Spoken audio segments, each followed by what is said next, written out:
শেখ হাসিনা যখন অসুস্থ শুনেছি মিষ্টি মিষ্টি বিতরণ করেছিলাম।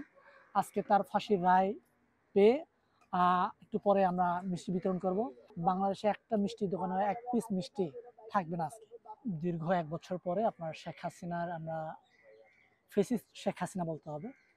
ফেসিস্ট শেখ হাসিনার আমরা ফাঁসির রায় আমরা আসলে মানে রায় করতে পেরেছি, কার্যকর হয়নি এখনো।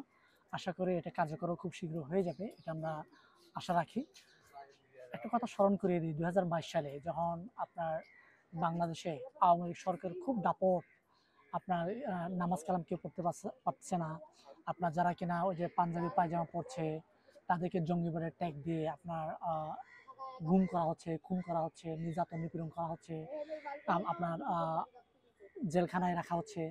ঠিক এই মুহূর্তে আমি একটা কথা বলেছিলাম, তোমরা এমন বাড়াবাড়ছো যে আওয়ামী লীগ বাংলাদেশের মাটিতে ছিল কিনা এটা গুগলে সার্চ করে দেখতে হবে। সে দিনটা আজকে আজকে প্রমাণিত হইলো আমার কথা।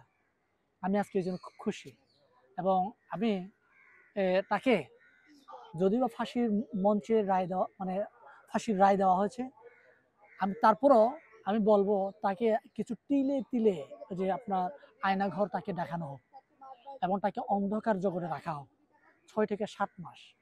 অন্ধকারে থাকার যন্ত্রণা কি এবং আপনার ওই যে নড়াচড়া করতে পারে না ১ ফুট সমান জায়গায় একটা মানুষ কিভাবে আপনার বছরের পর বছর ওই জায়গায় অবস্থান করেছে, তাকে এই যন্ত্রণাটা ভোগ করতে হবে।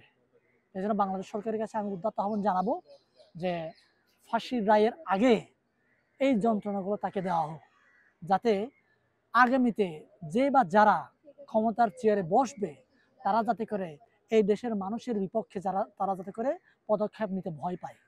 এটা যে কোনো মানুষ হতে পারে, ব্যক্তি হতে পারে, এটা আমিও হতে পারি, এটা আপনিও হতে পারে, এবং এদেশের পক্ষে যাতে করে ওরা কাজ করে।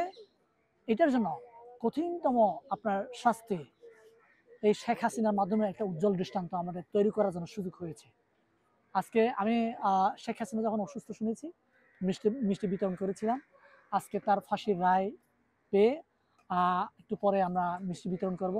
আমি বিশ্বাস করি যে আশা রাখি বাংলাদেশে একটা মিষ্টির দোকানে এক পিস মিষ্টি থাকবে না আজকে।